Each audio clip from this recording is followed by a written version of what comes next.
Speaker, my colleague for Calgary-Buffalo is being too modest in that he had an almost identical amendment that contained the first part of this, the section that appears in Section A of Amendment A3.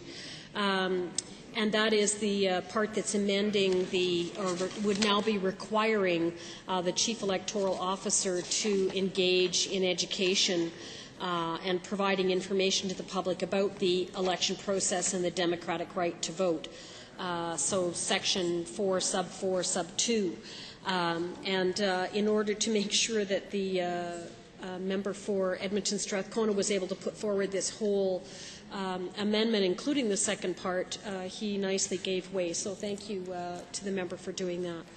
I am in support of this amendment, clearly, as my colleague was going to do half of it anyway, although I think the second half is equally of merit. But it does raise, I guess my question is, if the Chief Electoral Officer, as an impartial body, is not the one that is charged with educating the public, who is? Do we really want government charged with that? I mean, government in this province is highly partisan. Do we really want to hand that over to government and the Public Affairs Bureau to be educating people on the electoral process and the democratic right to vote? I don't think so. Maybe government members do, because it would be more likely to kind of go their way and put them in a good light.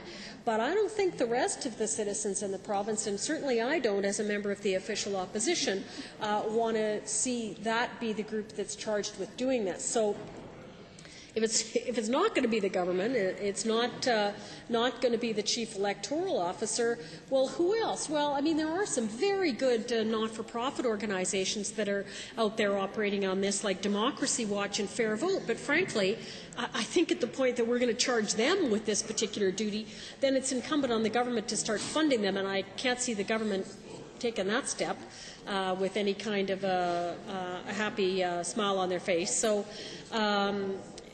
once again, if it's not the Chief Electoral Officer, who is it?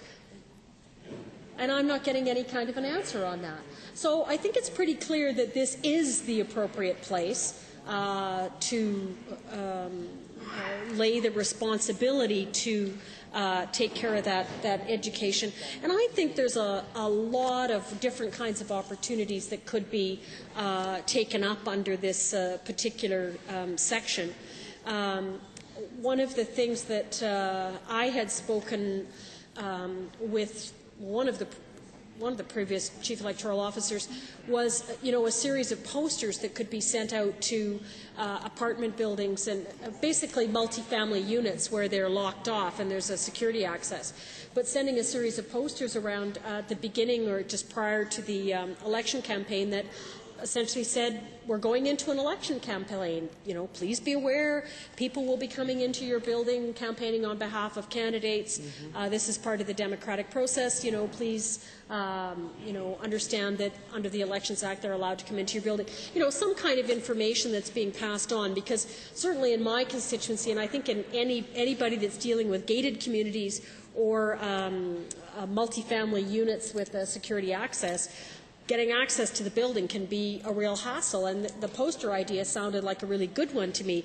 But that's exactly the kind of thing that could be is an option for the Chief Electoral Officer to be fulfilling this section if we do pass this amendment and make it into a requirement of the job rather than an option for the job, which is indeed what's happening here. And the second part of this, the Section 5, which is essentially along the same lines in that, once the election has happened, the Chief Electoral Officer would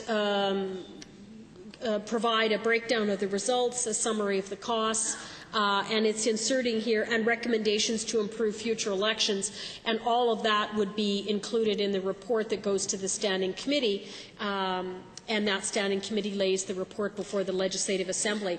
Now, one of the interesting things that happens here is and a number of you may not be aware of this, but the first number of recommendations that were made by the previous Chief Electoral Officer, they did that individual did exactly that, gave them through to the Standing Committee on Legislative Offices, who then went in camera, God bless them, I'd really like to do this, went in camera, and then there was a recommendation that information not be released. So nobody else was aware of the recommendations that had been made.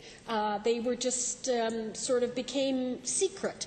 And I don't think that was actually the intention of the committee members, but in going in camera and discussing some of these things, one thing led to another, and they weren't excluded, and therefore they got pulled underneath that sort of cone of silence, and nobody even knew that recommendations had been made. And for the longest time, years and years later, I'm getting calls from the media and from others saying, do you have a copy of the recommendations that the Chief Electoral Officer made?